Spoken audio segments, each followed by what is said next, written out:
Welcome, foolish mortals. It's Ryan. And Patrick. Coming up on today's episode, we're serving soft spooks with our review of Disney's newest live-action movie, The Haunted Mansion. As always, we discuss the latest in Disney news, and we close out the show with some quick D. All that and more on today's episode of Gays Do the D. Ooh. Ooh. To all who come to this happy place, welcome.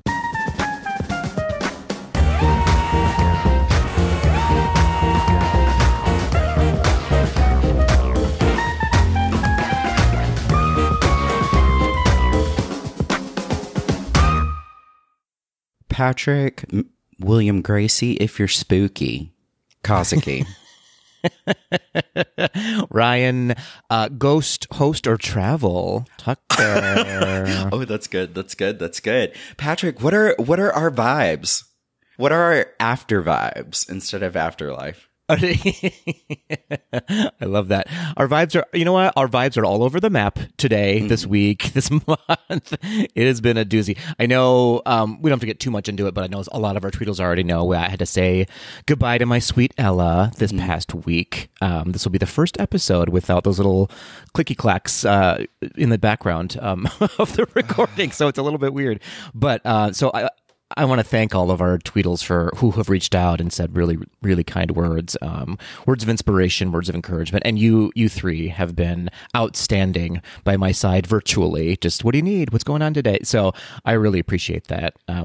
You know, you've been through this before. Grief is real and it's hard and no one knows what to do with it or where to go with it. And I'm already like someone who's naturally depressed. So I'm just like always in the depression phase with all the other 5 phases of grief. Yep.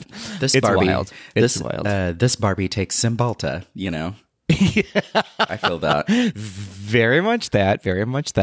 I've had some great conversations with the three of you, though, of just talking through it. And Kale and I had a wonderful conversation about, like, I was feeling very overwhelmed one day. Yeah. And Kale was like, listen, Patrick, you're not great at asking for help when you need it. You're very good at hiding when you need help. And I was like, yeah, I needed that kick in the butt of, like, it's not, no one knows what you need unless you tell them or ask them. So you better preach take on that, everybody. You know, take that with you, everybody, and thank you again. So that being said, how are you, my love? I'm doing pretty good. Before I jump into how I'm doing, I just hope that I can speak freely with on behalf of Kale and JT and all of our Tweedles, is that we love you so much. You bring us so much joy, and I just want you to know that you can lean on us as you and Dan are processing everything. We're here for you every step of the way, and we are all sending Ella our love for sure. Thank you. See, this is what I mean. You guys are just so supportive, and that is a rare thing to find in one person, but now I have it in 3 people and many more beyond that. But so thank you. For that. You have a village behind you 100%. But it takes a whole village for me, Ryan. That's all right. That's all right, Patrick. Several villages. But I'm doing good. As you may know, it's like 105 degrees in Florida.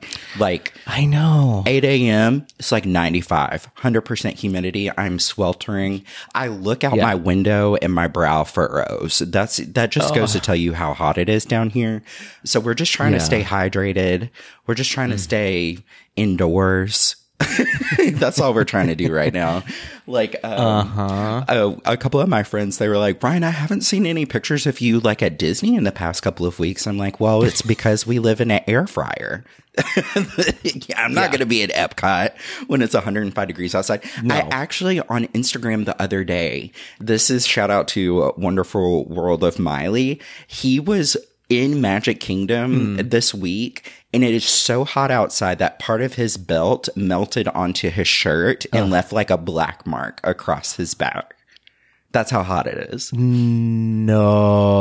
Yes. Oh my gosh. Yeah. It's horrific. I was there, as you know, like a week and a half ago for the Star Cruiser, which we'll have an episode on later. And thank goodness the Star Cruiser is all indoors, basically, except for the one day that you do go to Batuu in Hollywood Studios. Yeah. And it was just miserable. It's so miserable hot outside. So toasty. It's just not fun. I feel like that I'm in a Jumanji Dune crossover. that like Robin Williams and Timothy Chalamet are going to save me. That's how I feel. Oh, I want that. I want that crossover. Absolutely. That would be a movie. Think about that soundtrack. Can you imagine? like when the sand blows away on the Jumanji box instead of the drums, it's like that like faint screaming that you hear in Dune. Right. I shouldn't say screaming because that is an art form, but you know what I mean. It's the sound of Kale at the Beyonce concert, which we just learned from the video he just sent us. So yes, that's exactly it. The Dune soundtrack recorded by Kale. Only excited Kale though. Yeah, right. Oh, amazing. Well, please stay hydrated. Please stay cool. Don't go outside. Just don't do it, Ryan. Just don't do it. We need you. Yeah. No, we need you healthy, not at Disney right now. Yeah, 100%. You know what's funny? This connects both of our cities. So you know how like in Minneapolis, they have the sky bridges that connect all of the buildings. So you don't have to go outside during the winter. We actually need that here in Orlando, but for the summertime. Really and truly. Yeah, you need your own utilidors throughout Orlando just to like be underground because it's gross. Imagineers, call me. I'll make it happen. We have the ideas and the plans. All right. Well, thank you for our mental health and physical health check-ins apparently this week. Well done to us. Yeah. What else? We have some stuff to talk about. What should we get into? You tell me. Well, first off, of course, we're on this episode talking about Haunted Mansion. But before we even jump into our stay at the mansion, we have a few reminders, of course. So number one, send us your questions for an upcoming Questions and Peter Pantsers episode. In fact, it's a special Questions and Peter Pantsers. It's our 5-year anniversary. So send over extra questions. They can be spicy questions. Yes. They can be all types of questions, whatever questions you want to ask within reason. Don't be nasty. And then, don't be nasty. And then also send us your Star Cruiser questions. We want to hear all your questions about the Star Cruiser and stay tuned for a giveaway as well. And that's right. Patrick, do you want to share about this upcoming event that's coming up that for our Patreon members? I sure do. Absolutely. We have our second now because we already had our first one, which was a lot of fun. Happiest Hour on Zoom this August 19th. We had one at the end of July. And can I just say it was so much fun. I had a blast. Meeting a good majority, a good handful of our Patreon members, some that we have not spoken to yet and some that we see so many times and we love and adore. So very exciting. We're going to try to do this monthly and it is only for our Patreon members. So you do have to sign up to be a Patreon member, which as we all know, say it with me, for as little as $1 reoccurring a month. As little as $1. You too can sponsor us like Sally Struthers does with all the animals here on Gays Do the D. Just head on over to gaysdothed.com and click on the donate button where you can learn all about it. You get extras like the Happiest Hour on Zoom, like Patreon only giveaways, extra episodes of Gays Do the D called Gays Do the D Raw and Uncut, which we are due for in the very near future. So Patrick's please nudes. Join us. Not safe for work material, all of that and more. And when I say nudes, I actually mean lots of pictures of Patrick posing with ramen bowls. That's what I mean. Yep. Those nudes photos. Absolutely. I do love a good bowl of ramen. Boy, did I survive for years on just ramen and frozen shrimp alone. It's a miracle. Listen, I will tear up some ramen. There's actually a ramen restaurant here in Orlando, Michelin star. And dare I say it's the best ramen that I've ever had for our Orlando folks or people who enjoy coming to Disney and they want to experience a little local Orlando while you're here. You want to get out of theme parks. Domu. There's location in Dr. Phillips and in Easton Market where the original Gideon's is. Delicious. Highly recommend. That. One of my favorite places to take people when they're visiting. It's my favorite restaurant here. Well, I'll be there in November. I will be expecting some nudes. Oh, got you. I got you on the nudes. I feel like I always roll in on my episode and I'm like, support local business, you know? But I mean, amen. Yes, please do. Important. Yeah. It is. I feel like that we should talk a little bit more about like local Orlando things to get people out of the theme parks a little bit. So maybe we'll do a special episode soon. If y'all would like to hear, if y'all would like to hear things to do in local Orlando outside of the theme parks on like a down day or on your resort day, and you want to come into the city, let us know, and we can maybe record a special episode all about local Orlando. I love this idea. I am famously bad at seeing all of Orlando when I'm there, because it's always just go in the Disney parks for the races or whatever. So I really need to. And there's so many wonderful LGBT places and spaces to support as well. Yeah, 100%. I personally, and I think I've said this on the pod many of times, I think that local Orlando is Florida's best kept secret. Like, people know that Tampa is super fun. People know that St. Pete is amazing. You know, people know about the Space Coast, like Miami, but nobody really talks about local Orlando. And I promise you, local Orlando is much more than iDrive, if you ever. It's so much more than the fun spot, you know. Fair. The fun spot. I watch. Yeah. I'm so curious about the fun spot. I see that billboard every single time I'm in Orlando. And I'm like, what on earth is the fun spot? It sounds like a place I need to live. So listen, no shade, right? Like, I'm not too good for anything. I used to ride rides at the Jefferson County Fair in Pine Bluff, Arkansas, if you can imagine a county fair in Arkansas. So I'm not too good for anything, but I might be too good for the fun spot. Noted. I might be too good for the fun spot. But. Well, their billboard has not changed in the past 10, 15 years. Yeah. So and there's just indicative. Like several people who have died since I moved here. Since I have moved to Orlando, there have been several people who have died at the fun spot. So, okay, well, I'm gonna opt out. It's the Haunted Mansion episode. We're talking about death today, everybody. Oh, that's true.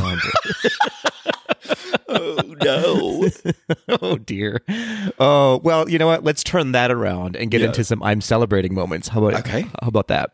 Yeah, let's absolutely get into it. I'll kick us off here at Jo Beth Ann, my daughter Katie's 18th birthday. Happy birthday, Katie. You're Happy 18. Birthday. Come on, girl. She's legal to...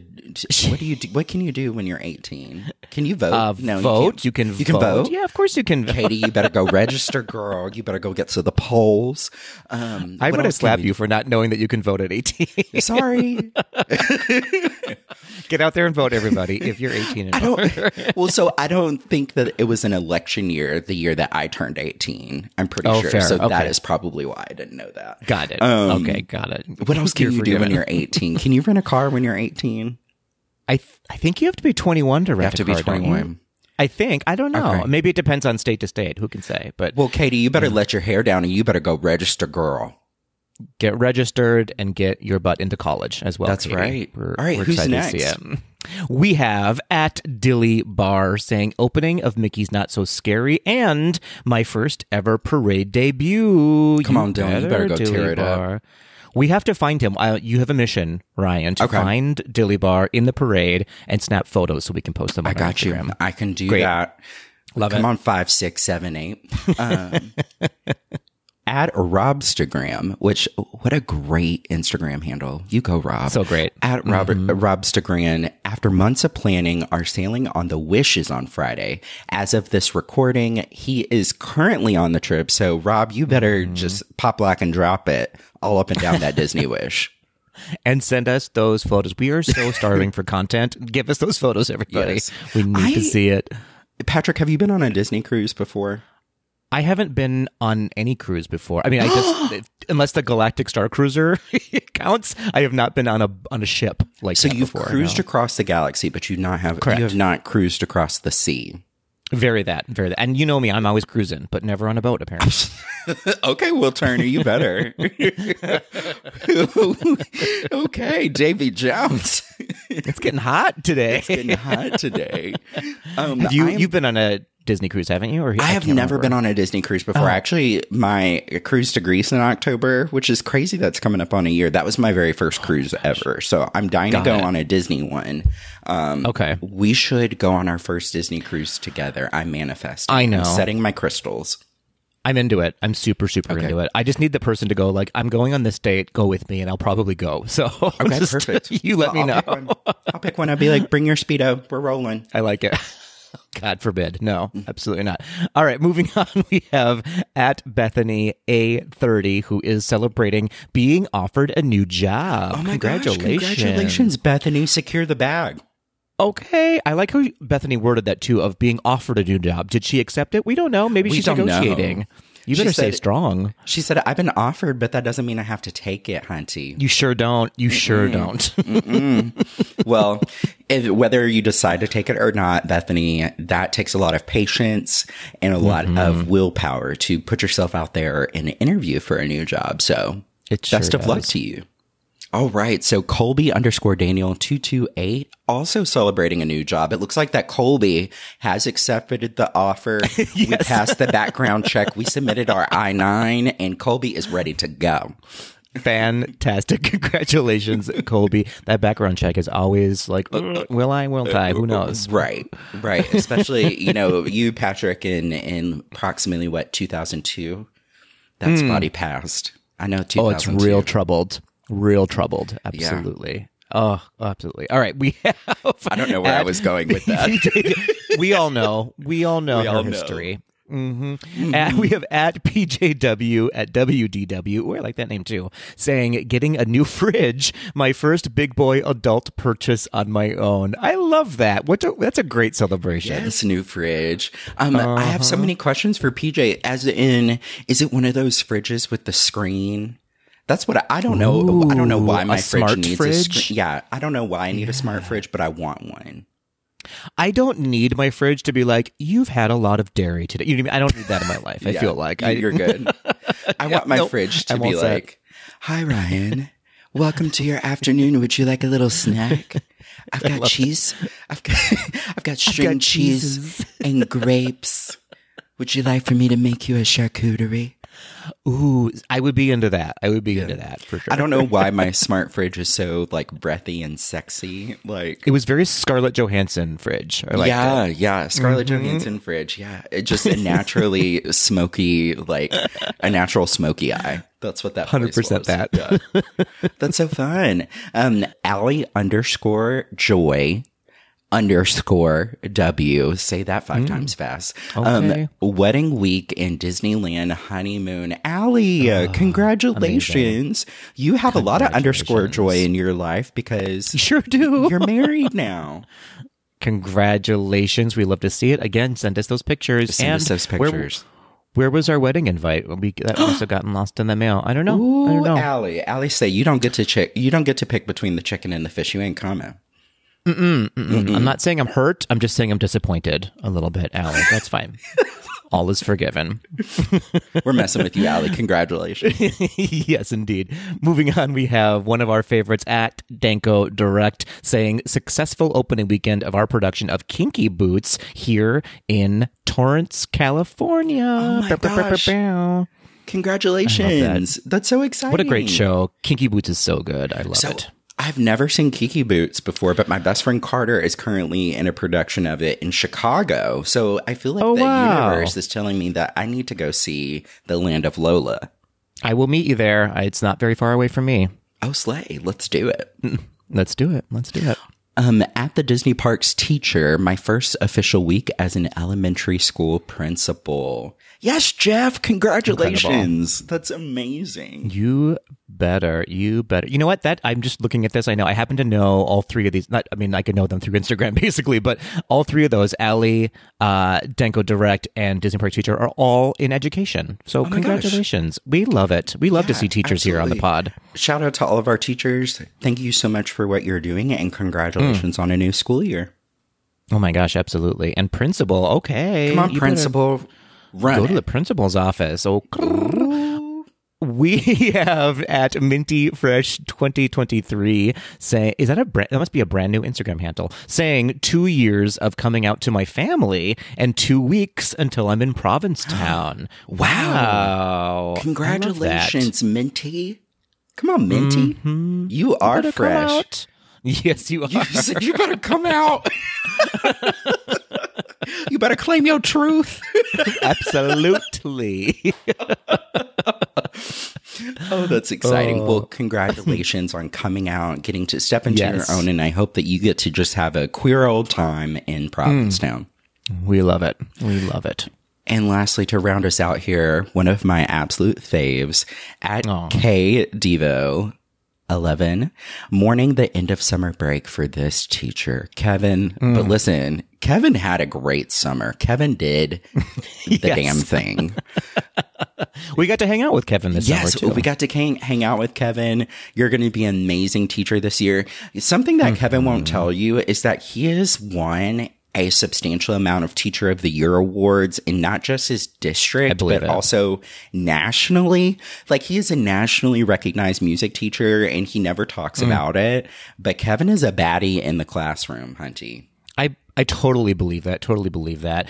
I know not humble brag, but I donated to one of his funds to like get supplies for his classrooms. And I mean, I hate that teachers have to do that on their own. It's to get insane. supplies into their classrooms. And he does it. He does it. So well done to you. Yeah. Like the fact that the government is like, we're going to spend like $85 billion on like weapons. And then teachers have to crowdsource like Kleenex boxes for their classroom is ridiculous. It's a Black Mirror episode, but that's a whole nother topic for a whole different time. It sure is. But if you happen to see anybody out there like asking for donations for classrooms and they are a teacher, give what you can because they absolutely need it. They are asking for a reason. So do what you can. Absolutely. Well, speaking of teaching, Ryan, are we ready to get into This Week in Disney History? Yeah, teach me something, Patrick. Let's do it. Let's do it. Okay, well, let's start out with a birthday first. On August 14th, 1953, so 70 years ago, composer James Horner was born in Los Angeles, California. Now, Horner was a prolific composer and songwriter who wrote the scores for, just to name a couple, Aliens, An American Tail, Field of Dreams, Apollo 13, Braveheart, and then for Disney, Something Wicked This Way Comes, Honey, I Shrunk the Kids, The Rocketeer, Hocus Pocus, and Swing Kids. He also scored the short movie for Disney Parks, which is no longer around for, various reasons. That would be Captain EO. He scored that as well. So you can't see, but Ryan just did a oop and I oop kind of a face. Well done. Well done to you. Now, Ryan, pop quiz for you. Horner also composed for two of the biggest movies of all time, one of which has the record for number of soundtracks purchased, and the other for being the highest grossing movie of all time. Do you care to venture a guess on either or both of those movies? Oh my gosh. Okay. I'm going to say Titanic and Avatar. You are absolutely correct on both of those. Well done. Gosh, look at me. Okay, and I didn't even Google. I love it. I mean, look at the brain on Ryan. Could you imagine having that resume? Like his LinkedIn account. My gosh. Yeah. So Titanic, which has the highest amount of purchases for a soundtrack ever, got him 2 Oscars, one for Best Original Score and one for Best Original Song. Of course, My Heart Will Go On. And then obviously Avatar, the biggest grossing movie of all time, and it's still climbing every single day. So wild. Now, unfortunately, a bit of a bummer. Horner is no longer with us. He's no longer tragically, with us. No, he's not. He tragically passed away in 2015 in a plane crash, which is, can you imagine? And I think he was a solo pilot, and so he was thankfully the only person who lost his life that day, but he left us way too soon because all of those movies, what an incredible accomplishment. Well, rest in peace and happy birthday, Mr. Horner. Absolutely. All right, moving on to our second piece of history, Ryan. Also on August 14th, a little bit longer ago, though, in 1765, so 250 years ago. All of these people are no longer with us in this next one. That's right. That's so bleak. I'm sorry. I assume. Anyway, I don't know. I guess I don't know their life. I don't know. Oh, Lord. Okay, but here's the good news. You can celebrate these people within a Disney park if you choose to. So in Boston, on this date, the Sons of Liberty gathered under an elm tree protesting the Stamp Act, which was a tax imposed by the British government requiring a tax on all documents, permits, contracts, newspapers, pamphlets, and playing cards, strangely. So the protest took took a turn and ended with the hanging of 2 British tax collectors from the elm tree. I don't recommend that. Like, don't make that part of your protest, everybody, but carry on. So, yes. So from that day forward, this tree would be known as do you know the name of it, Ryan? It is a tree in Walt Disney World. The Liberty Tree? That's absolutely... You're on fire today, God, Ryan. Look at me. Take me to trivia. Take me to trivia. Take me. That's right. It is the Liberty Tree. Now, this tree has been replicated, as I said, in Walt Disney World's Magic Kingdom in Liberty Square, right across from the Hall of Presidents. Now, fun fact, this is an actual tree, though it's not an elm tree. It's actually an oak tree, which was found on property when they were building Disney World, and it is over 100 years old. Oh, but it represents a tree that people died on. Very that. And it's that. in Magic Kingdom. It sure is. It sure is. Wrap your head around it if you can. Mm-hmm. Okay. All right. Mm-hmm. All right. Yeah. I guess you could say, I mean, it was part of like the early sparks of the American Revolution, but sure. it has an interesting history, and I don't know why they chose that tree, but there you go. Okay. There it is. All right. It's so funny that it's over by Haunted Mansion too. There's a lot of this episode of spooks. There's a lot of death. There's a lot. Okay. Yep. There's a lot to unpack here. All right. All right. I love it. Well, that concludes This Week in Disney History. We did I'm Celebrating. We did our news and notes. What's next? Are we headed into the news, Ryan? We're headed into the news. Okay, well, hopefully neither of us passes away before we get into the news. See you on the other side of the news.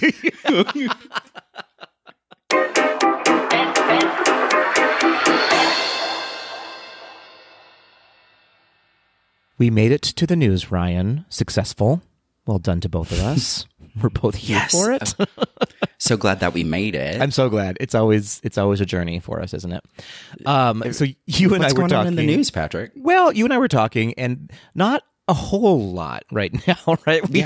We have but one news story to talk about, and that's the earnings call. Things are happening in Disney, like in all the parks, like, you know, it's Halloween season, all that fun stuff, but nothing crazy dropped. And now, as I say that, I'm sure something insane is going to drop right after we're done recording. But for now, we're just talking about the recent Q3 2023 earnings call with Bob Iger that happened last week.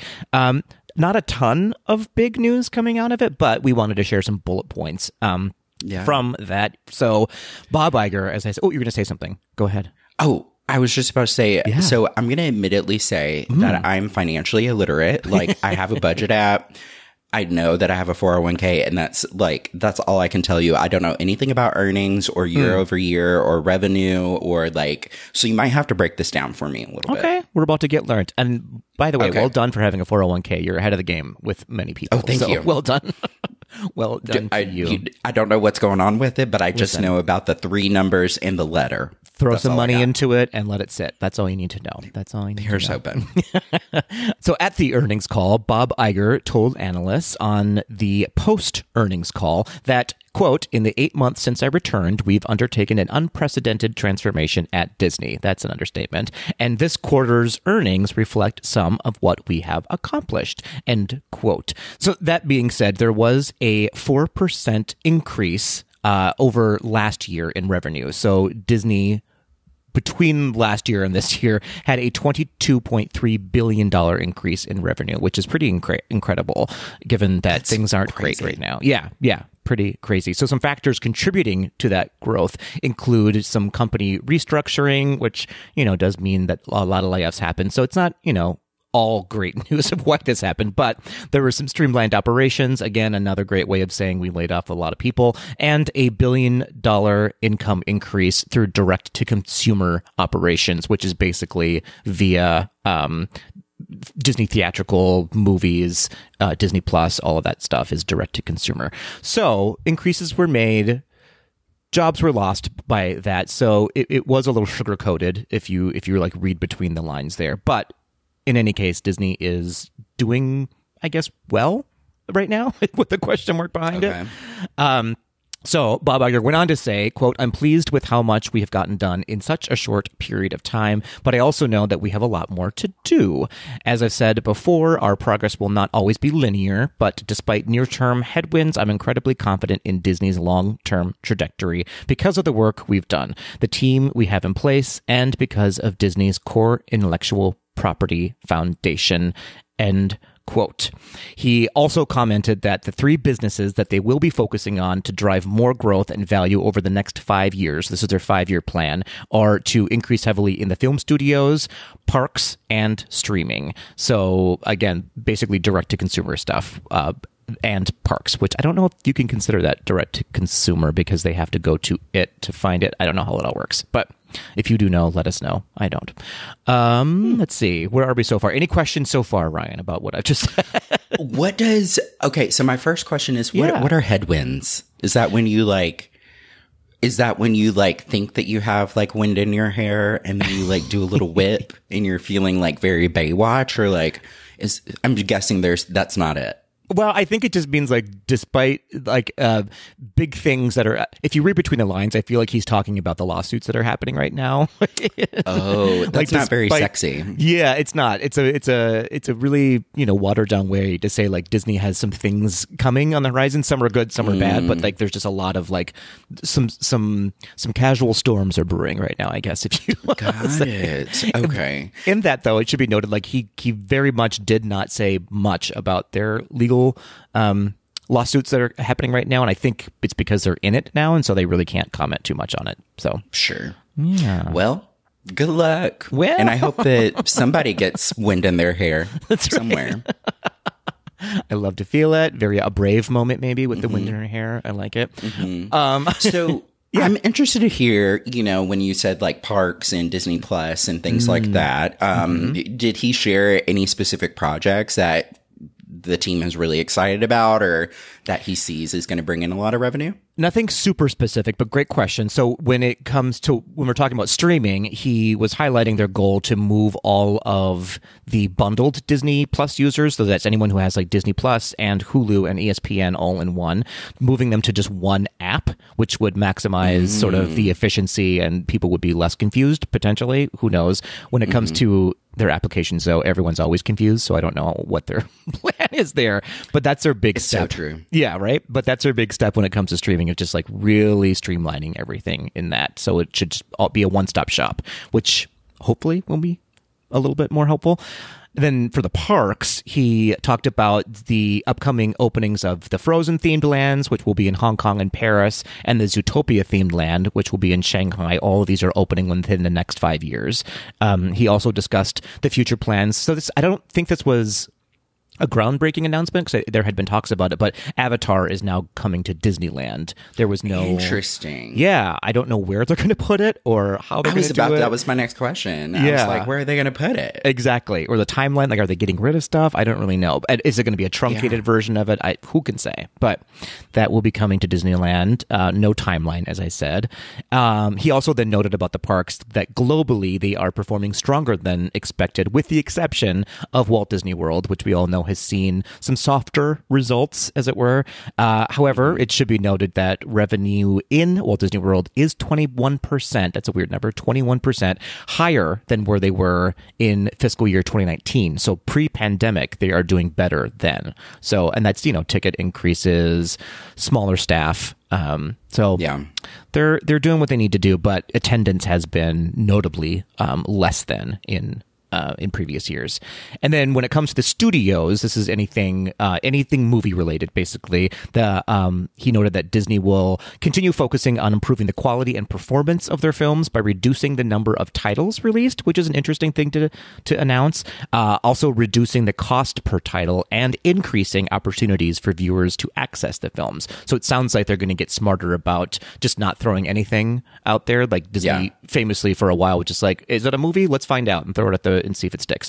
Now they're going to be a lot more thoughtful, I think, about what they release and how they release it. So is it going to theaters? Is it going to streaming? Is it going to be both simultaneously? Yeah. They're going to keep playing with that. The thing that I find really interesting here is like all of these rumors of these remakes that we don't necessarily need, like the talks of the Moana remake, the talks of Tangled as a live action. And to me, like, if you're thinking about reducing the number of titles, stop doing stuff that you've already done. Like, nobody needs a live action remake of any of these movies. You know what I mean?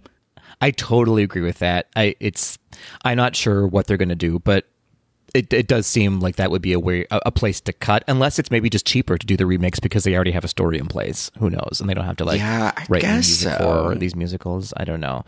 But I agree with you. Like, you and I are both hungry for original content, and we haven't seen a lot of it lately. So we'll see. We'll see what happens there. And then last but not least, Iger ended the post-earnings call by saying, quote, "In spite of a challenging environment in the near term," there's those headwinds, "I'm overwhelmingly bullish." What a weird word. "I'm overwhelmingly bullish about Disney's future for the reasons I shared at the beginning of this call. The work we've done over these past 8 months, our core foundation of creative excellence and iconic brands and franchises, and because of the unrivaled talent we have at every level here at Disney." He's such a cheerleader, that Bob Iger, you know? Yeah.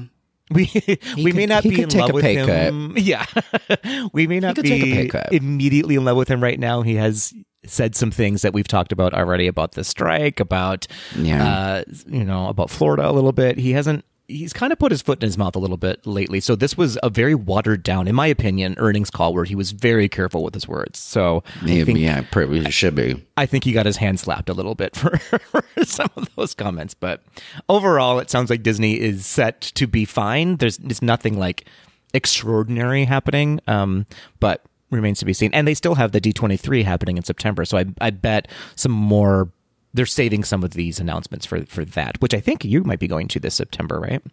Yes, I am. I'm very excited. This is my very first one. Cool. Shout out to Reed, our listener, who got me a pass and able to join him. I'm very excited to meet Reed and spend a few days with him at the expo. But more to come. I'm very excited to report back. Yeah, more to come on all of this. More to come on all of this. And we still have another quarter to go for Disney this year. So who knows what's going to happen? But they seem okay. Yeah, who can say? What else? Do we have anything else to talk about or ask about the earnings call? Or should we just get into our doom buggies? Let's get into our doom buggies. I'm ready. I'm done with finances. I'm done with it.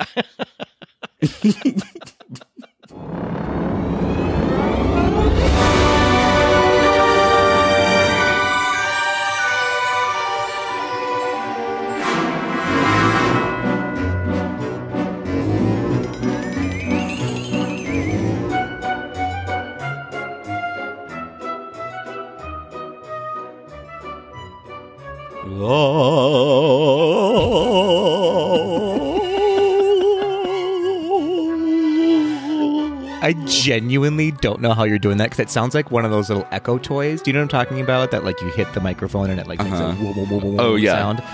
That was great. Well done. I'm a vocal performer, so. Yes, you are. Yeah. Yes, you are. I would not say that, but welcome, Foolish Patrick. Oh. That's not the first time today someone said that to me. So. Oh, really? Oh, wow. No, I'm just kidding. Oh, okay. I was supposed to say, I thought that was really cunning. You are. No, you're very original, but I am very foolish. That's very true. No, not at all. But today is one of my favorite discussions. I'm so excited. I haven't been so excited about recording an episode since our review of Wakanda Forever. Not to say that I'm not excited to be here, but I am so excited for us to talk about Haunted Mansion.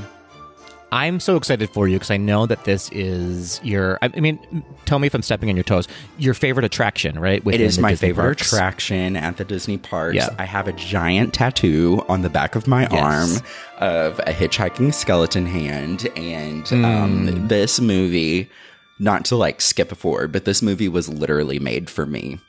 Yes, it was. I think the producers were like, what does Ryan Tucker want in a Haunted Mansion movie? And then they were like, let's jump off from there. Correct. Very much that. Very much that. I'm very excited about this. It's a franchise. I feel like we can call Haunted Mansion a franchise. Let's call it a franchise. Right, of all the different attractions that it encompasses, and then there are several movies. There's the Eddie Murphy movie, there's the Muppets Haunted Mansion, and now this new movie. I mean, like, it's a whole thing now, which is amazing. And I know a lot of our Tweedles just absolutely love this attraction and have been liking the movie and had some comments about it. So I'm excited to talk all about this, Ryan. Yeah, I would love to hear from you. Like, do you have like a personal history with the ride, or the original movie, or anything like that?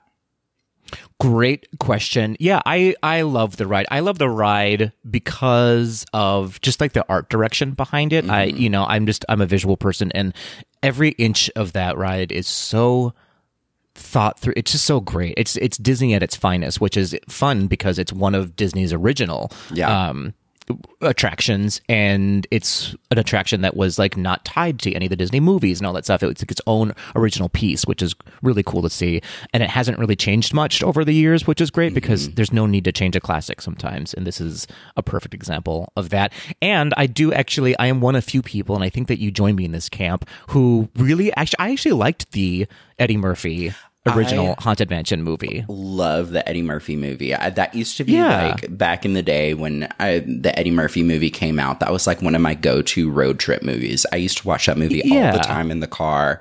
Funny enough, so my dad used to live in New Orleans, and I grew up in Arkansas, so like road trips to New Orleans to go see my dad, I was often watching Haunted Mansion in the car.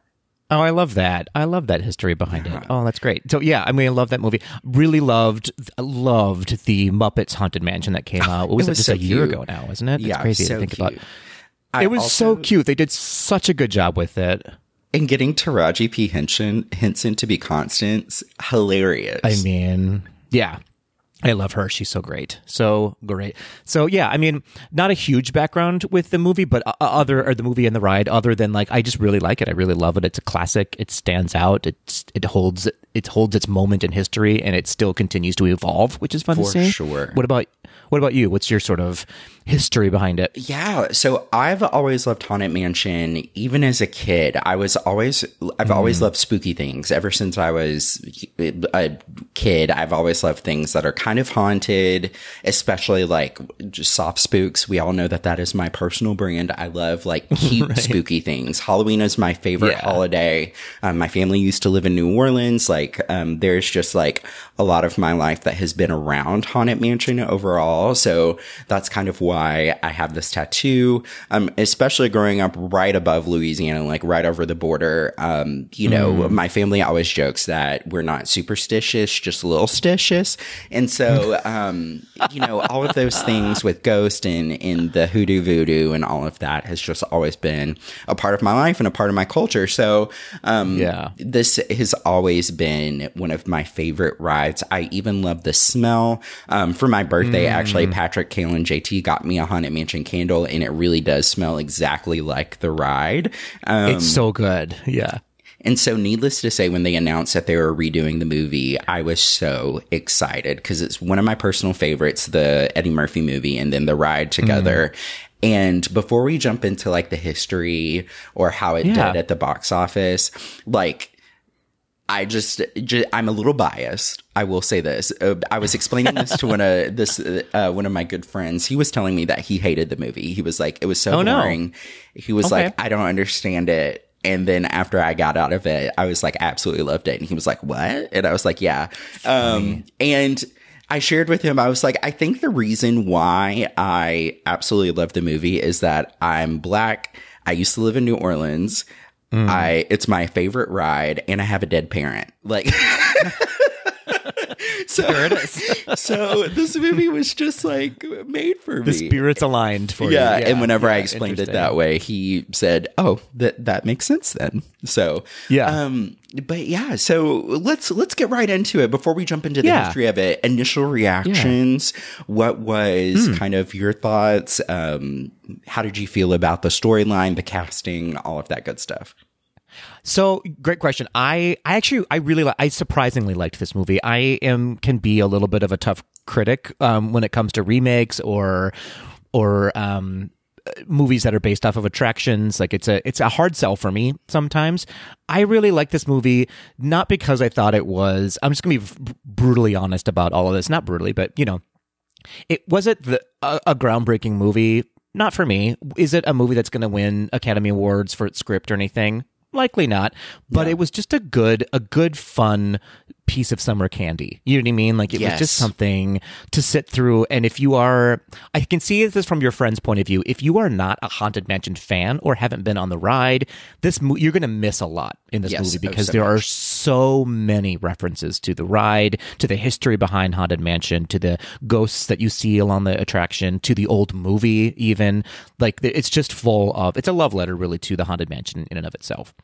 So that being said, if you don't like the ride or don't know it, this movie may not be for you. You may not get as much out of it or really understand like the history or the meaning behind everything. That being said, I am a fan, as you are, and so it was so fun to see all the little things. I want to see it again because I'm sure there are hundreds and hundreds and hundreds of little things that are references to the ride that I missed, But they're everywhere. The wallpaper, the little bats, the little gargoyles, the red rope railings, like everything. It was like they knew what they were doing when they knew what they were doing. They knew every fan of Haunted Mansion what they expected to see, and they put it in there somehow. So I appreciated the movie that way. It just had so many touches. I think you see every scene of the ride, not to give any spoilers away, but you see every scene of the ride throughout the movie in some way, shape, form, or fashion. And not only that, but they do a really great job of honoring both Disneyland's version of Haunted Mansion and also Disney World's version. And that was something that like particularly blew my mind. Like once we got to the scene, which scene that I'm talking about, that I was like, oh my gosh, there is Disney World's version, I just really admired all of that. So, but I completely agree with you. I think I'm going to say something controversial yet brave. I think that everybody needs to get the stick out of their butt and stop thinking that every single movie needs to be epic beyond every single, like not every single movie needs to be Infinity War or Endgame or Oppenheimer. Sometimes you can just go see a fun movie and it just be a fun movie. You know what I mean? I do know what you mean. Like, I've just been hearing so many people have so many negative reviews of everything. And they're like, this wasn't, like, there could have been so much more. And it's like, how about you just, like, go watch a movie in some air conditioning? It's hot outside. Just enjoy yourself. It's not that serious, But with that said, I absolutely agree. I loved the movie. I loved all of the great references. They gave some history to the Hatbox Ghost that I didn't know. So I had never ridden Disneyland's version of Haunted Mansion until probably about 2 years ago. And I was shook when I saw the Hatbox Ghost. I was like, who's that? Because it was an extra ghost that, Disney World doesn't have, but I appreciated that they gave such a great, luscious background story to him. Something else, can we take a minute to talk about Lakeith Stanfield? The man could do whatever he wanted to me. But anyhow, the movie was such a great job. Can I talk about some diversity, equity, and inclusion pieces of the movie? I wish you would. Okay, so first off, I was very nervous when they said that they were going to remake Haunted Mansion because the Eddie Murphy movie, fun fact, is one of the very first Disney movies where a black family, it's one of the very first Disney movies on, like, in the theaters that a black family was like the central characters of the movie, like one of the very first ones. And so I was very nervous when they said that they were going to remake it. And I was like, but this movie is so important, back in the day of representation. And I love that they gave a really diverse cast. They centered it around a black family. Not only that, but an Afro-Latino family. I thought that was really special to highlight.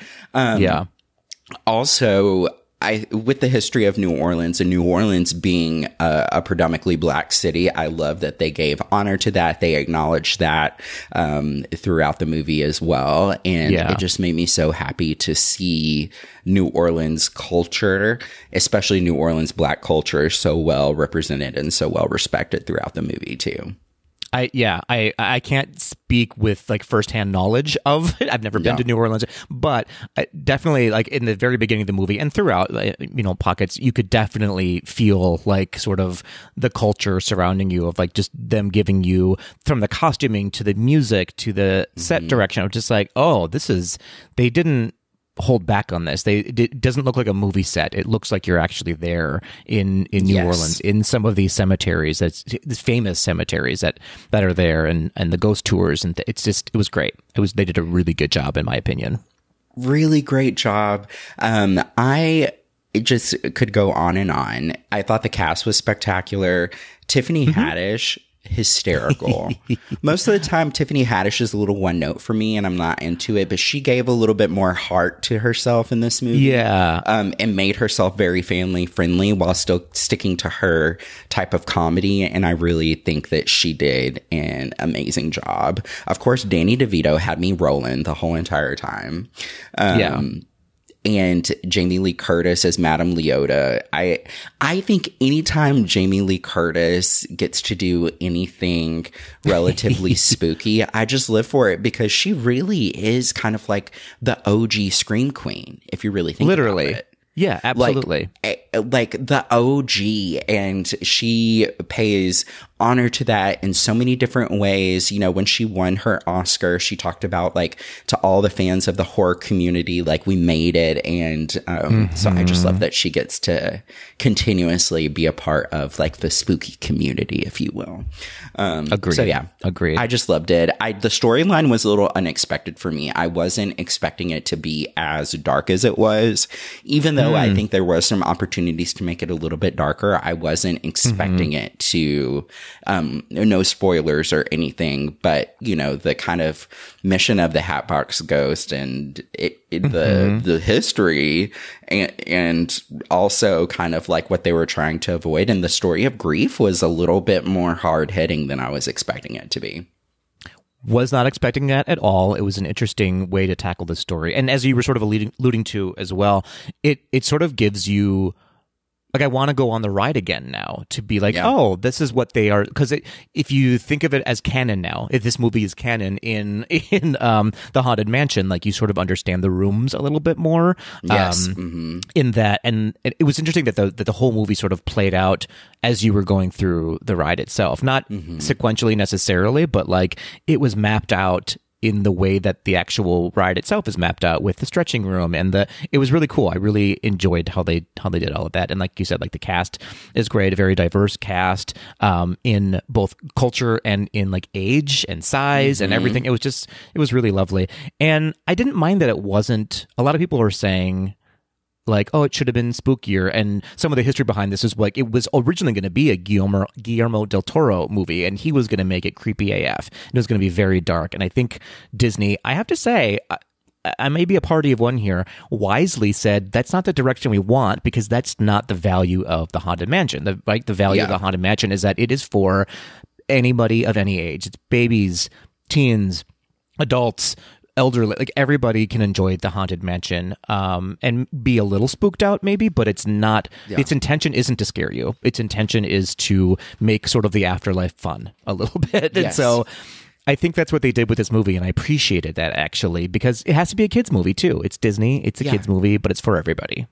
It has to. I agree. And I think about the recent movies that have been based on rides, such as Jungle Cruise, which was absolutely spectacular.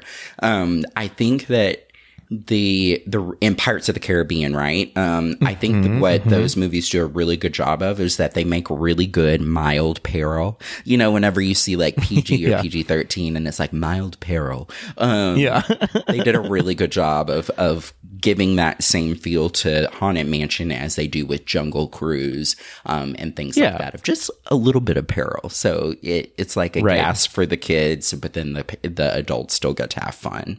I think so. Let's jump into some history of the Haunted Mansion movie and everything. So the reason why this was so special is that this is actually the 20th anniversary of the original Haunted Mansion movie starring Eddie Murphy, which is crazy to think that it's been 20 years since that movie came out.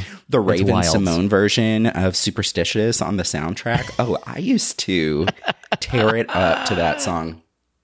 And the film was originally, as you had mentioned, was announced back in 2010, and Guillermo del Toro was attached to write and produce, but he dropped the project in 2013. But then in 2020, the film was picked up once again, and Katie Dippold was attached to the script, which we love, a woman director. Sleigh boots. And writer, not director. Oh, writer. Sorry, my bad. Yes. We love women in writing and directing. In any role. Yep. In any role. We're here for women. The film premiered at Disneyland on June 15th, and it was one of the first films to see a major promotion impact by the actor strike, and none of the cast attended the premiere. I thought the way that Disney did it instead was really cute, of how they did a purple carpet with characters instead of the cast. I just wish that all of these companies would have honored the demands of the strike, because this would have been such a fun premiere, and I think it would have given the movie a lot more momentum behind it if they could have done a really big premiere. But it officially opened on July 28th. I didn't get to see it for a couple of weeks. I was sad that I didn't get to go see it at its opening, but I'm glad that I took some time to see it, because then I got to kind of hear some mixed reviews, and then I was like, you know what, I'm going to go in and I'm going to make my own opinion. And of course, I absolutely loved it. Patrick, how's it doing at the box office? Well, not as well as we would like it to, but I mean, it's still new, and let's all remember that it is competing against Barbie, which is now like the highest grossing movie of its time right now. So, you know, give Barbie her props.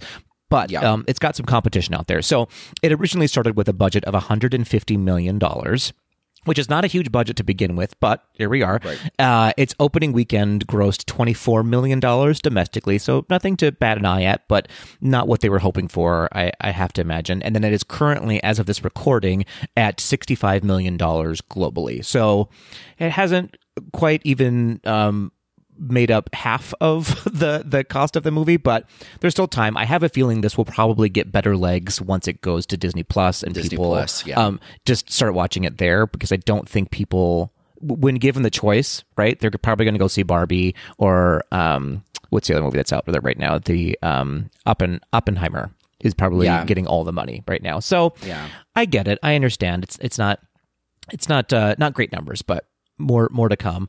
And then on Rotten Tomatoes, again, not the end all be all, but it's just what we pull from. It's got a really staggering split results here, in that reviewers are giving it a 39% collective score, but audience members are giving it an 84% collective score when they're filling out those polls. So an interesting split in people who are writing professionally their reviews, and then audiences who are just, you know, General Joe Schmo, right? You and I basically are saying 84%.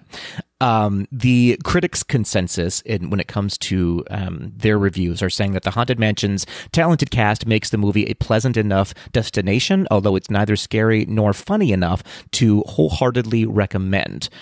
Which, okay, I feel like that's kind of a fair assessment. It's a little harsh, but what do you think on that one? Yeah, I could have gone for a few more laughs. I could see that, where they could have snuck in just a few more punchlines. Like, for example, the Muppets Haunted Mansion movie, which I think it's kind of hard for this movie to come out right after Muppets, because Muppets just came out last Halloween, and they had punchline after punchline. There was no room to breathe in the Muppets Halloween movie.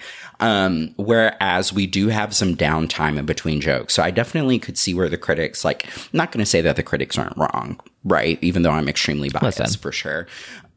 Yeah. What are audiences saying? So the audience's collective review is basically melting down into saying that The Haunted Mansion is a fun blend of horror and comedy. So again, the opposite of what the critics are saying, with a great cast and a story that'll be extra entertaining for fans of the ride that inspired it. So kind of what we're saying, like it's fun. It's just good fun. There's nothing groundbreaking about it, but it's got a really lovely cast that play really well together, and it's for fans of the ride, for sure. It's definitely geared toward those super fans of Haunted Mansion. 100%. So when it comes to the crew, as Patrick had clarified, Katie Dippold is actually the writer of the movie, but it was directed by Justin Simon, who directed Dear White People and Bad Hair. I want to talk about that in just a second. Yeah. But then written by Katie Dippold, Ghostbusters. Katie also wrote Parks and Rec, so shout out to Katie. Katie must be funny. Yeah. And then the composer was Chris Bowers, who composed Bridgerton and Secret Invasion, which I could definitely see that because, you know, when you look at the score of the movie, it was very like historical to old New Orleans, but with like a modern flair. And so I could see now that I know Bridgerton, it sounded very Bridgerton for sure. Yeah. But before we jump into the cast, so something else from a diversity, equity, and inclusion standpoint that I really appreciated is that, of course, you know, you look at Dear White People or Bad Hair, which are really, really large statements of how Black people have to navigate a country and a society that was not made for Black people to thrive in, where, you know, Eurocentric thought processes and beauty standards are the ones that are still held to the core. I felt like that there was very, very subtle moments of Black solidarity in this movie, especially if you looked at the toys that Travis was playing with. He was playing with Black Panther, and he had a Storm action figure, and there were just little nods to the solidarity of what representation looks like for Black kids in their action figures. And then also there was a really special scene. I don't want to give anything away, but there's a really special scene between Ben, who is Lakeith Stanfield's character, and Travis, who is the little boy, in which I felt like it was a really big moment of Black men representing a soft leadership for younger Black men, that we do not have to uphold these stereotypes of what Black men should be or what Black masculinity looks like. Because if you really think about it, like Lakeith Stanfield himself is not the stereotype of what Black masculinity is thought of either. And in that scene, it just really touched me in a way that I was like, as a young Black man, I would have needed this so much. And so the fact that Justin was the one that directed this, and knowing that on the back end, there's several moments just like that of just really thoughtful placement of what is so special and so unique to Black culture. You know, so I love that. really I love that you said that. And I could, if I may, add on to that too. Like, you don't often get to see, I don't often get to see, anyways, in films or TV, people of color, the Black community going through grief either, and what that can look like. And I mean, not that to say it's like drastically different than anybody else going through grief, but you just don't see it very often. Right.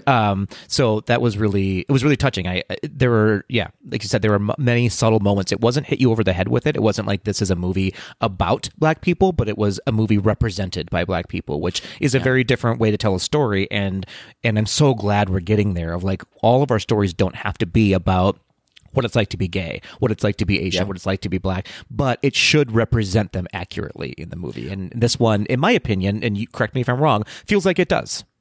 100%. It's really funny that you bring that up, because within the DNI community, a really big conversation that's going on right now is that there's been a lot of recent studies that have come up that because of the way that Black people are depicted in media, because oftentimes we're viewed as here for your entertainment, whether that be in sports, in movies, we're always like the jokester, or we're always the comic relief. That studies have come out that other races have a harder time recognizing in just day-to-day Black people's spectrum of emotions, like that they don't recognize in the same way that Black people have a full range of emotions just like everybody else. And like, for example, you look at when Black people are frustrated or upset, and or anything like that, whenever we're advocating for ourselves, everybody else views it as like, why would anybody have any qualms about this. You know, and it showcases in grief and emotions. If you see Black people upset or crying in a movie, studies have shown that it makes other non-Black people really uncomfortable and they don't know what to do with it. And so if they're the scene of Lakeith Stanfield crying and being really sad in Haunted Mansion and them showcasing a Black man crying, that's a big deal. And so if you give it a Google, it is a really fascinating kind of deep dive into the effects that the media has on the way that we view other people other than ourselves. But I highly recommend. Well, that's so interesting. I mean, and let's get into the cast with that too now, because we have, speaking of Rosario Dawson and Lakeith Stanfield and Chase Dillon playing the three main characters, the family, if you will. Yes. Though they're not necessarily all related, but they are sort of the main family. And they are not playing, where this differs from the Eddie Murphy movie. Eddie Murphy was being very Eddie Murphy, right? He was sort of the clown of the movie. He was the comic effect. And these three characters, I think, were written and portrayed so well in that they were just the main characters. They were the protagonists. They didn't have to do anything extraordinary to be the heroes of the movie, whereas everybody else had the job of being the caricatures in the movie, which was so refreshing to see. I was so happy that they went that route instead of them being sort of this overly audacious, entertainment factor family. So it was cool to see. 100%. I love that Rosario Dawson is getting to lean, especially in the recent productions that she's been in. She's really getting to lean into honoring both sides of her culture.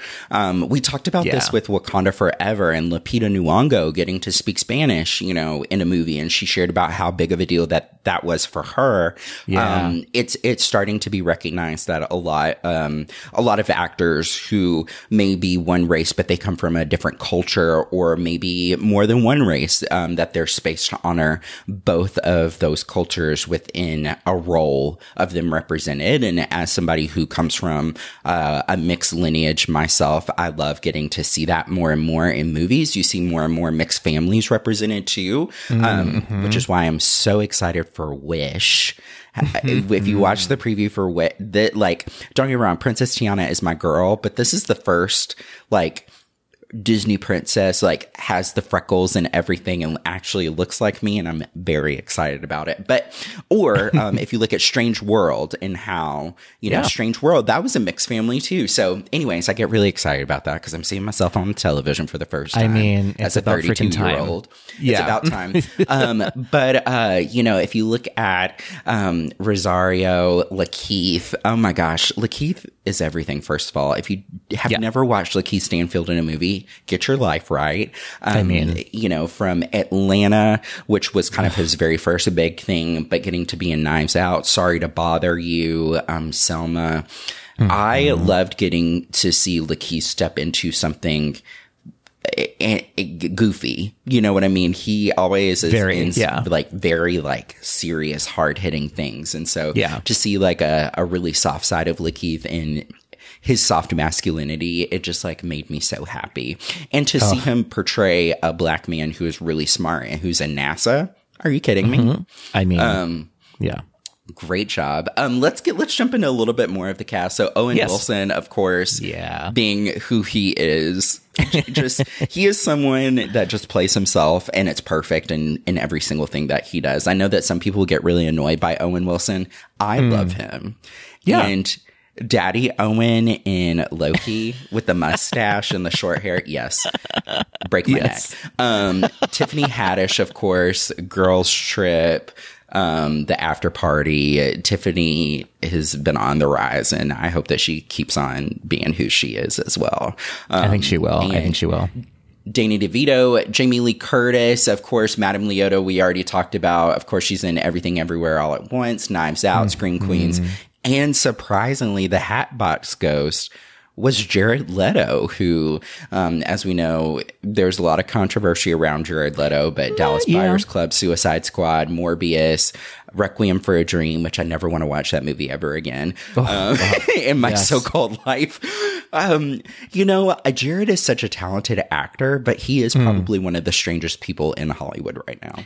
in the world. I think Yes. he is a mystery. I don't know what to think about him. So it was weird that he was in the movie too. It's like, I don't know if I needed it to be Jared Leto, but here we are. I don't know. Yeah, it was really interesting because it didn't seem like, was it just his voice really?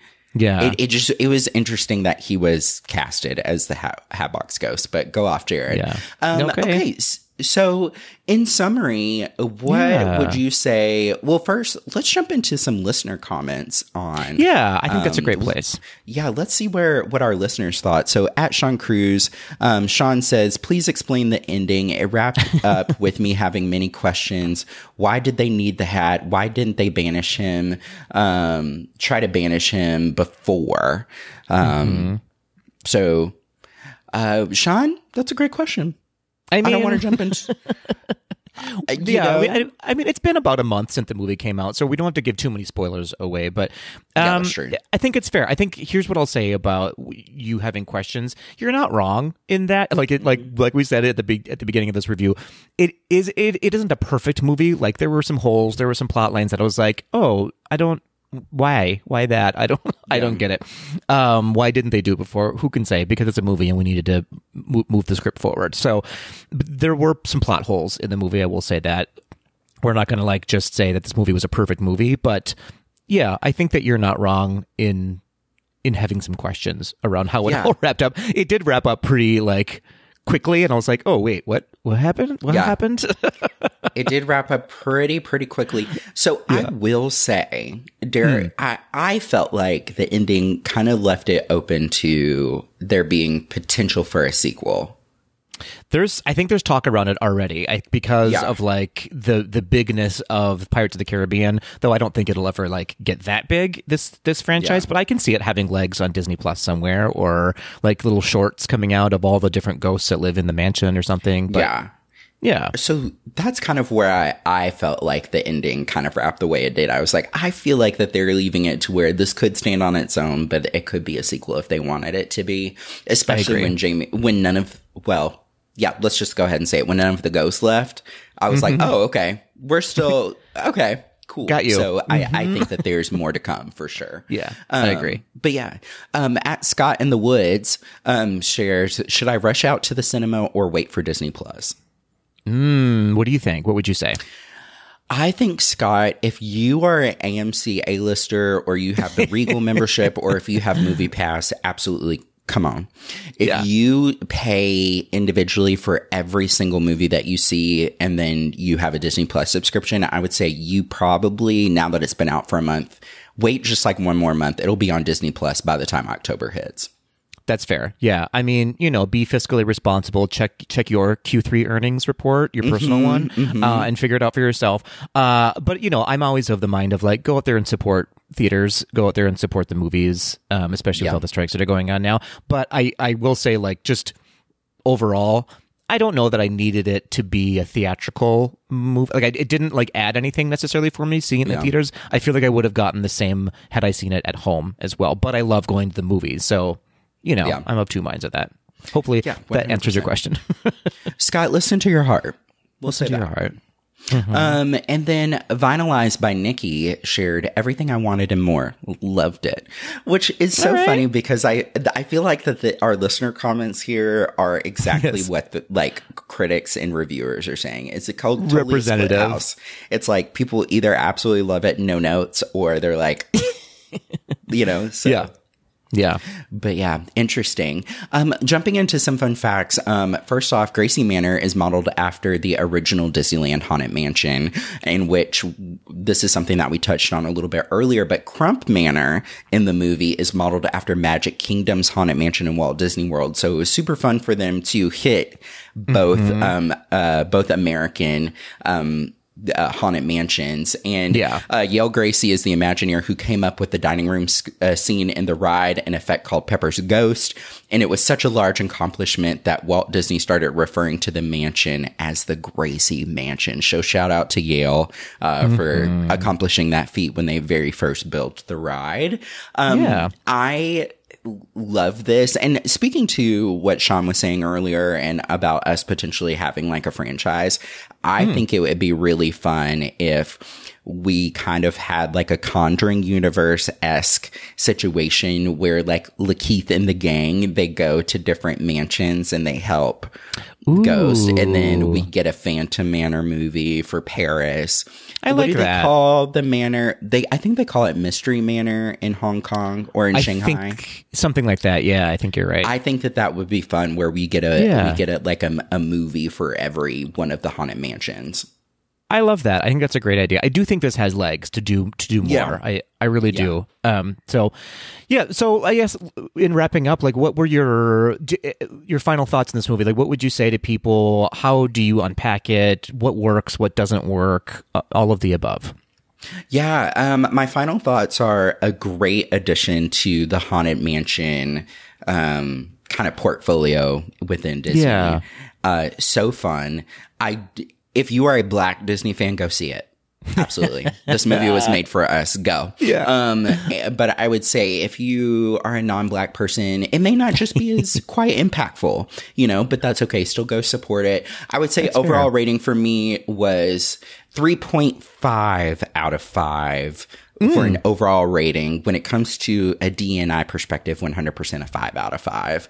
The GDTD queer scale, does this have a place in the LGBTQIA universe?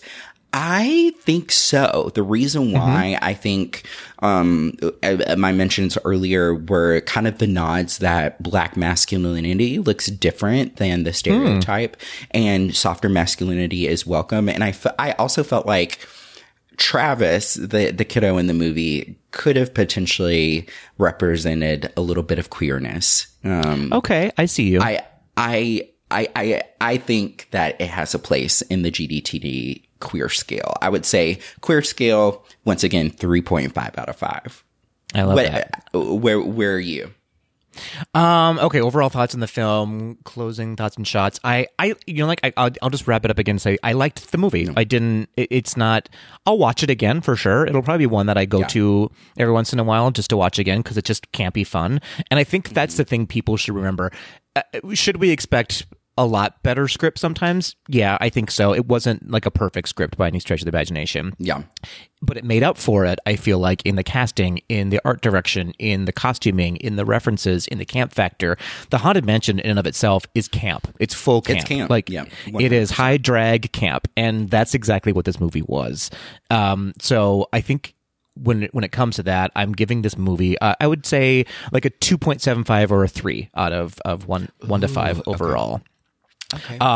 Yeah, you know what I mean? Like, it's not my favorite movie in the world, but it does exist in movies I will watch again in Disney, and it does further my love of the Haunted Mansion. So I think it did a great job. Yeah. For sure. Inclusion, cultural appropriateness, 5, 6 out of 10, not out of 10, 6 out of 5. I mean, 10 out of 10. It was just great. One comment I was thinking about as you were talking about this, I'll try to wrap it up quickly. You were talking about, Tiffany Haddish, and like sometimes Tiffany Haddish is going to do Tiffany Haddish, and she did that in this movie too. And I think some people are criticizing her a little bit for that. I've seen online, and it's easy to criticize a Black woman, so let's calm down there, everybody. First and foremost, that part, Patrick, you better speak on it. But that being said, Owen Wilson does the same freaking thing. Like, he is Owen Wilson almost all the time in every movie. So why would we not hold him up to the same standards of, like, maybe change it up a little bit? And if it ain't broke, don't fix it. Like, if you like Owen Wilson, you'll like him in this movie. If you like Tiffany Haddish, you'll like her in this movie. So that's what I'll say on that. It's interesting that you say that, because whenever we were talking about, Little Mermaid, whenever we did that episode, we talked about how Melissa McCarthy has her Melissa McCarthy-isms, but she was Melissa McCarthy, but she did give more to Ursula. And I felt like that Tiffany Haddish did the same thing. Like, she was Tiffany, but she gave us a little bit more. She gave us some heart, she gave us some emotion. And that was something that I really appreciated. She did, and I think she's just getting better and better all the time. She's like a wine that is just finding her own flavor, And I'm just like, yes, I'm here for the journey of Tiffany Haddish, absolutely. I think that Tiffany. Oh, sorry. No, you go ahead. Go ahead. I was just going to say, I think that Tiffany has potential to be the next Angela Bassett as she gains age and experience in different breadths of movies.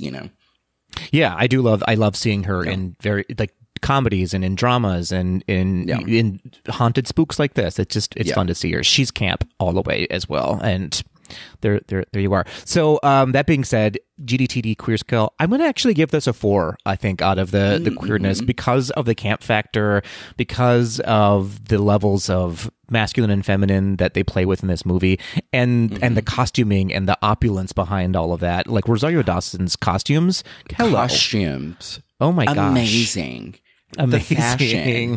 So silly, so over the top, but so like, oh, I get it. Like it fits. I don't know why it fits, but it fits. So I don't know.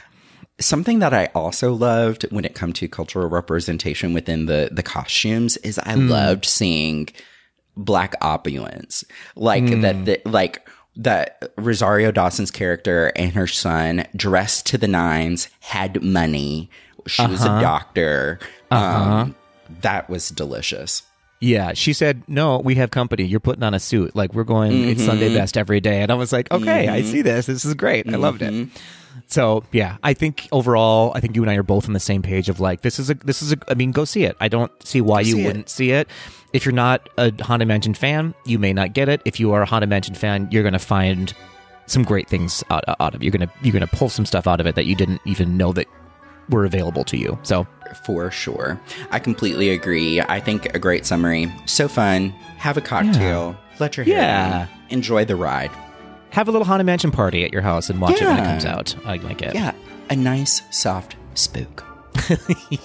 It's so fun. Okay, so listeners, if you have seen it, a couple of you have already let us know, as we already discussed, but keep those comments rolling in of what you thought about the Haunted Mansion. Did it live up to your expectations? Did it surpass them? Did it maybe not go quite as high as you thought? Who can say? You can by letting us know at dropping us a line at GDTD Podcast on the Instagram, or send us a voice memo or a soft spook email at info@gazetothed.com.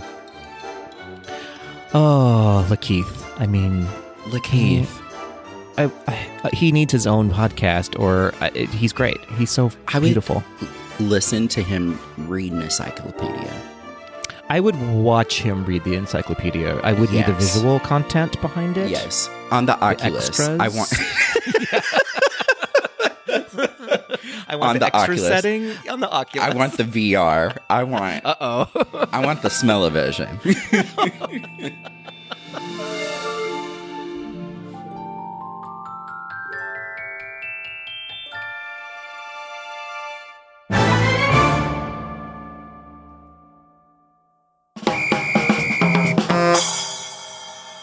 Hey, Ryan. Is it time? It's time. It's time for I'm some ready. Quick D. Are you ready? Let's I do love it. this. You're just like, let's get into it. Give me the D.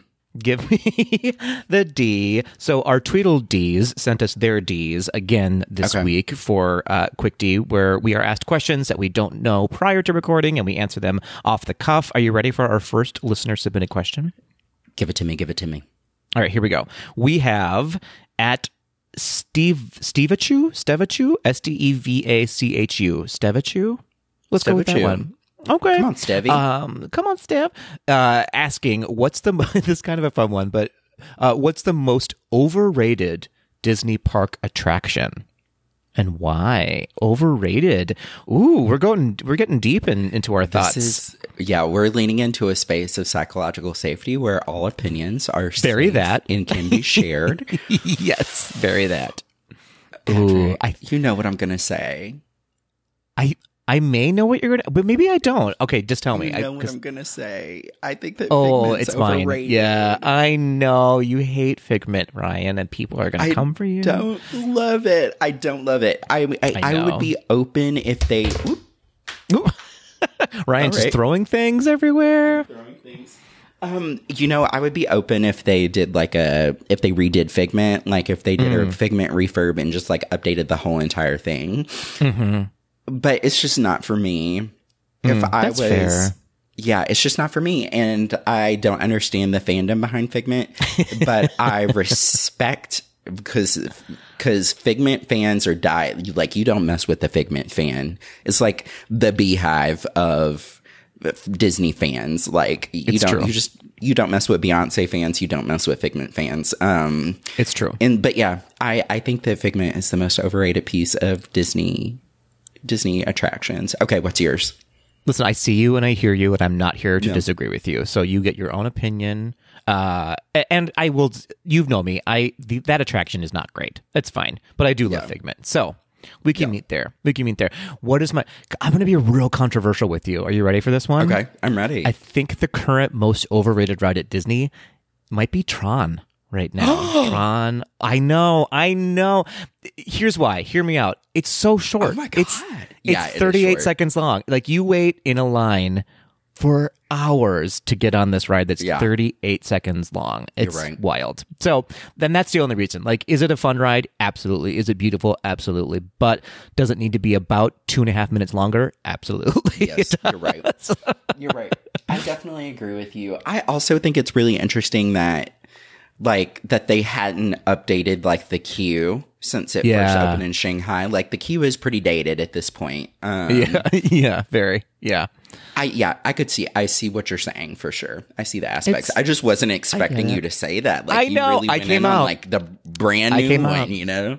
Yep. Heavy hitting. Well, now I'll backtrack myself a scotch in just saying that I like being in the position that you're in on the ride for much longer. I can see how that would be very uncomfortable for different sizes, different shapes, different everybody. Like, even I was like, ooh, my back. What's going on right here? But I mean, just give me 10 more seconds on the ride. Something. I don't know. But I agree with you. I also think it's a ride that you have to ride it at night. And if you don't ride it at night, it's just okay. Like, when you can go down the street and ride the Velocicoaster versus Tron, I will take the Velocicoaster. That's something controversial yet brave. I will take the Velocicoaster any day of the week over Tron. I hold you in a safety blanket and surround you, so that's okay to say. I like it. Next? What's the next one? Quick, D. All right, ready? We are going to marry, kill, Disney Plus, and chill. All right. Oh, okay. Category is Lion King, specifically Shenzi, Bonsai, and Ed. Marry, kill, Disney Plus, and chill. Okay. So the options are marry, kill, or Disney Plus and chill. Yep. Shenzi, Bonsai, or Ed, the three hyenas. I'm going to marry Ed. You're going to marry Ed. I like it. Yeah, that's going to be a lifelong partnership of laughter. I'm going to marry Ed. I like it. I'm going to kill Bonsai, and I'm going to Netflix and chill with Shenzi. Okay. I'm interested to hear yours. I think we're the same on one of them. I feel like I can just get rid of Bonsai. I feel like Bonsai just is coming with too much hyper masculinity. I'm not here for it. Yeah, he doesn't give like a lot to the trio. No, it's just like, meh. So I'm gonna marry Shenzi because she's got plans. She knows what she's doing. She's not afraid to speak first. She's a strong woman. I'm gonna marry her, and then I'm gonna Netflix or Disney Plus and chill with Ed, because I think he's gonna bring some interesting things to the table there. Ed probably has a lot of special tastes that are very unique to Ed. Listen, when your gift isn't intelligence, it's got to be somewhere else, and I have a feeling that's where it is. And he's yes. We basically just said that we are here for the girls, the gays, and the theys. That's what we said in that answer. 100%. Oh, thank you, Fun Jeff, for that question.